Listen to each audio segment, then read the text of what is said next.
नरेंद्र मोदी जी के लिए, बीजेपी और आरएसएस के लिए मणिपुर हिंदुस्तान का भाग ही नहीं है। और भारत को जोड़ने की हमने बात की, नफरत मिटाने की बात की, एक धर्म को, एक जात को दूसरी जात से मिलाने की बात की, और भाईचारे का विजन हम आपके साथ मिलकर, आपकी आवाज सुनकर वो हम हिंदुस्तान के सामने रखने जा रहे हैं। दिल्ली में फॉग के कारण हमारी फ्लाइट, खारगे जी की फ्लाइट डिले हो गई, इसीलिए हम समय पर नहीं आ पाए। आप सबको कष्ट हुआ, इसके लिए मैं आप सबसे शुरुआत में ही माफी मांगना चाहता हूं।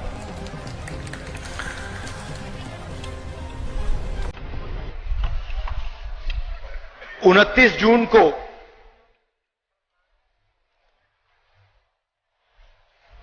मैं मणिपुर आया था और उस विजिट में जो मैंने देखा, जो मैंने सुना, मैंने कभी पहले नहीं देखा था, नहीं सुना था। 2004 से मैं राजनीति में हूं।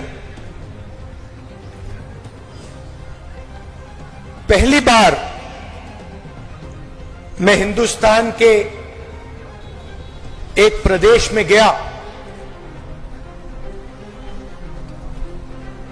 जहां गवर्नेंस का पूरा इंफ्रास्ट्रक्चर कोलैप्स कर गया था,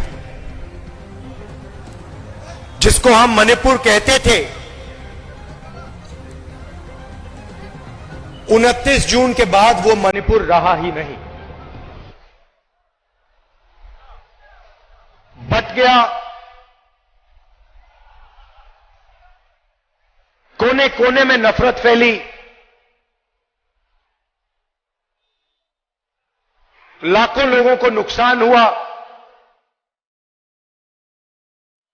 भाई बहन, माता पिता आंखों के सामने मरे। और आज तक हिंदुस्तान के प्रधानमंत्री मणिपुर में आपके आंसू पोंछने, आपसे गले लगने, आपका हाथ पकड़ने नहीं आए। शर्म की बात। शायद नरेंद्र मोदी जी के लिए, बीजेपी और आरएसएस के लिए मणिपुर हिंदुस्तान का भाग ही नहीं है।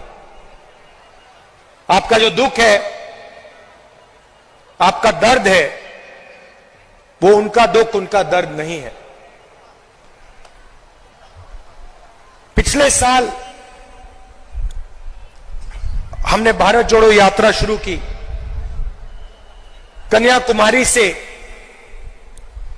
कश्मीर तक हम चले, 4000 किलोमीटर चले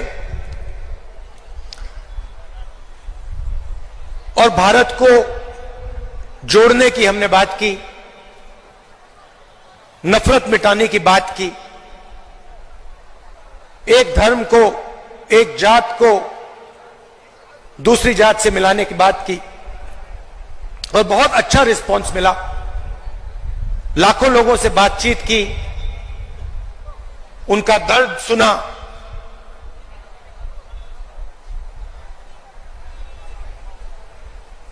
मुश्किल था,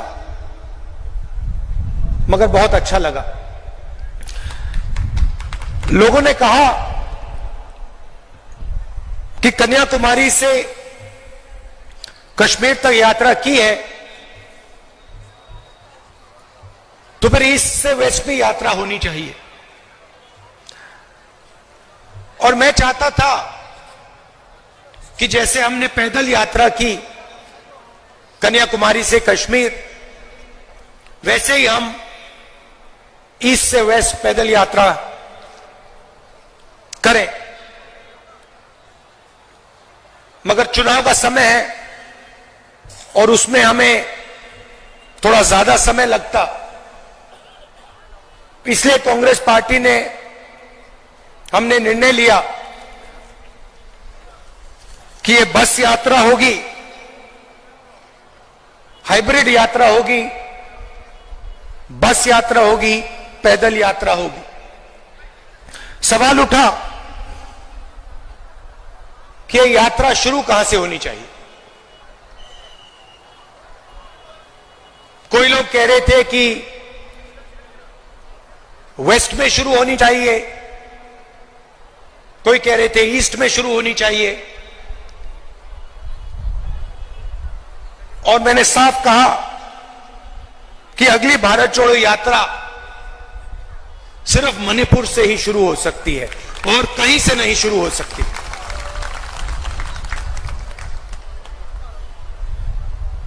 मणिपुर बीजेपी की जो राजनीति है, बीजेपी की नफरत, आरएसएस की नफरत, उनका जो दृष्टिकोण है, उस विचारधारा का मणिपुर एक चिन्ह है। जो आपने यहां खोया, जो मेरे भाई ने बस के ऊपर कहा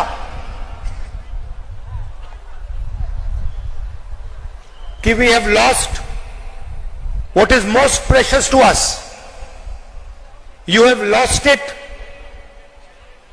because of the ideology of the BJP, because of the politics of the BJP, because of the hatred that the BJP and the RSS spread in their politics. I was listening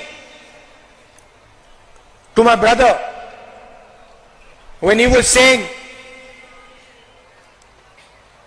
we have lost what we valued, and I was thinking to myself, yes, you have lost what you have valued, but we will find what you valued once again and bring it back to you.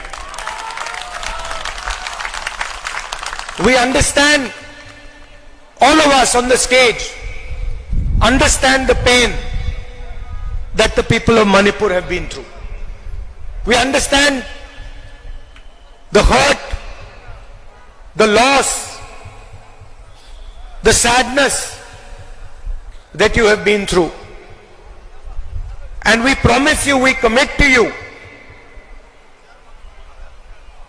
that we will bring back what you valued. We will bring back the harmony, the peace, the affection that this state has always been known for. Question arises, why Nyaya Yatra? Because we are going through a period of great injustice in India. Social, economic, and political injustice. Injustice against the people of Manipur, the traditions of Manipur, but also injustice across the nation. Economically, monopolies are being built. Few people are getting access to all the wealth of the country. One or two businesses have their fingers in everything, and the large majority of businesses, small and medium businesses, are being destroyed. Huge levels of unemployment, massive price rise is what the whole of India is facing. On the social side, the large mass of India's people, the lower castes, Dalits, tribals, simply do not have a say in the governance system of the country. I have given example upon example of how the large mass of our people are excluded from the political system, from the governance system. So these are the issues that the Bharat Jodo Nyaya Yatra is going to raise. This is less about us and more about you. Bharat जोड़ो यात्रा में हम सुबह शुरू करते थे, 6 बजे शुरू करते थे और 7 बजे रात तक हम चलते थे। हमारा भाषण 20-25 मिनट का होता था। शाम को हमारा एक भाषण होता था, मगर 7-8 घंटे हम आपकी बात सुनते थे, किसानों की, मजदूरों की, छोटे दुकानदारों की, महिलाओं की, युवाओं की। और यही इस यात्रा का लक्ष्य है। हम ज्यादा बोलना नहीं चाहते हैं, हम आपको अपनी मन की बात नहीं बताना चाहते हैं, हम आपकी मन की बात सुनना चाहते हैं, आपका दर्द समझना चाहते हैं और आपके साथ हिंदुस्तान का अगला जो विजन होगा, हिंसा का नहीं, नफरत का नहीं, मोनोपोलीज का नहीं, मगर हार्मोनियस, इक्विटेबल और भाईचारे का विजन हम आपके साथ मिलकर, आपकी आवाज सुनकर, वो हम हिंदुस्तान के सामने रखने जा रहे हैं।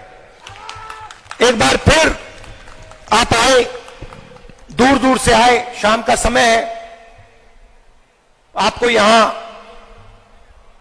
बहुत समय रुकना पड़ा, इसके लिए मैं आपसे माफी मांगता हूं और आने वाले दिनों में आपके साथ मिलने का मौका मिलेगा, बातचीत करने का मौका मिलेगा, गले लगने का मौका मिलेगा भारत जोड़ो न्याय यात्रा में।